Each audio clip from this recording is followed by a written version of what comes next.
ഇവിടെ ഇരിക്കുന്നുണ്ടാ? എടാ നീ എന്തിനാ വിളിച്ചനേ? തിരക്കിട്ട് കാണണമെന്നും പറഞ്ഞിട്ടൊന്നും മിണ്ടാണ്ട് ഇവിടെ ഇരിക്കുമെന്ന് എന്നാ പ്രശ്നം പറയാറാ. എനിക്ക് ദേഷ്യം വരുന്നുണ്ടെങ്കിൽ ഞാൻ പറഞ്ഞ കാരണം എനിക്ക് പോയിട്ട് നൂറ്റിട്ട് പണിയില്ലാന്ന് നീ കാര്യം പറഞ്ഞിട്ടൊക്കെ പറ. വിളിച്ചു വെച്ചിട്ട് ഒരുമാതിരി ഞാനെന്നാ പറയണ്ടില്ലേ? ആകെ നാണക്കേടായിന്നല്ലേ പറയണ്ടൂടെ? ഛേ, നാണക്കേടായിനാ? എന്ത് നാണക്കേട്? നീ എന്നിന്റെ മോനോളും കൂടി തല്ലുകൂടിനാ? അതൊന്നും അല്ലണേ, നാട്ടുകാരെയും ബന്ധുക്കളെയും മുഖത്ത് നോക്കാൻ കഴിയാണ്ടാക്കി. നീ താടിക്ക് കൈ കൊടുത്തേക്കാണ്ട് കാര്യം പറയണായിരുന്നേ. നിന്റെ പിള്ളേരുണ്ട് കൽബീനാ? അതും അല്ലണേ, ഞാനെന്റെ പാട്ടിന് പോ പറഞ്ഞ കടന്നാ പിന്നെ ആനക്കാര്യം പറയാനുണ്ടെന്ന് പറഞ്ഞിട്ട് വിളിച്ചു വരുത്തിട്ട് ഒരുമാതിരി പോലണേ. എടോ ഓക്ക് വിശേഷം ഉണ്ടെന്ന്. കല്യാണം കഴിഞ്ഞിട്ട് ഒരു മാസല്ലേ ആയിട്ടു. നാട്ടുകാരെയും ബന്ധുക്കളെയും മുഖത്ത് നോക്കാൻ കഴിയോ? ഒന്നും പറയണ്ട.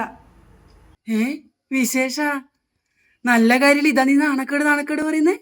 നിനക്കൊന്നും പറഞ്ഞാൽ മനസ്സിലാവൂല. ഒരു മാസമായിട്ട് ഓളിങ്ങോട്ട് കെട്ടിക്കൊണ്ടുവന്നിട്ട് അതിന്റെ ഇടയ്ക്ക് ഛർദി ഒയക്കല് വേണ്ടായിട്ടും ബന്ധുക്കളെ വീടുകളിൽ തന്നെ നിലവണ്ണ പോയില്ല. എത്ര ആളുണ്ടാ ക്ഷണിച്ചിട്ട് കാത്തുനിന്ന് ഇവരെ കൂട്ടി പോകാൻ വേണ്ടിട്ട്. ഈ വേണ്ടായിട്ടൊരു വിളിയും കൂട്ടിട്ടാ ഞാൻ പോണ്ട്. സന്തോഷിക്കേണ്ട സമയത്ത് നീ എന്നാ ഈ പറയുന്നത്? ബന്ധുക്കൾ എന്ത് വിചാരിക്കും, നാട്ടുകാർ എന്ത് വിചാരിക്കുന്ന? അവരെന്താ വിചാരിക്കണ്ടേ? നിന്റെ മോന്റെ കുഞ്ഞിലുള്ള വയറ്റില്. നീ പറഞ്ഞതല്ലേ ശരി തന്നെ, പക്ഷെ ഇപ്പൊ അത് വേണ്ട, ഇപ്പോഴേ വേണ്ട. എന്തെല്ലോ ബാധ്യതയും കടവും അതും ഇതെല്ലാം ഉണ്ട്. അതിന്റെ ഇടയ്ക്ക് ഇതും വലിക്കാൻ കഴിയില്ല. ഞാൻ നിന്നെന്തിനെ വിളിച്ചെന്ന് അറിയാ? നിനക്ക് എന്തെങ്കിലും സൂത്രപ്പണി അറിയാ? അവരറിയാണ്ട് പാലാമിന്റെ കൽകി കൊടുത്തക്ക ഏരപ്പേ തോന്നി മാസം പറയുന്ന ദൈവം ഒരു കുഞ്ഞിനൊക്കെ ഇല്ല. മുന്നേ കൊടുക്കുമ്പോ നോക്കുന്നത് വേണ്ട പോലെ നോക്ക്.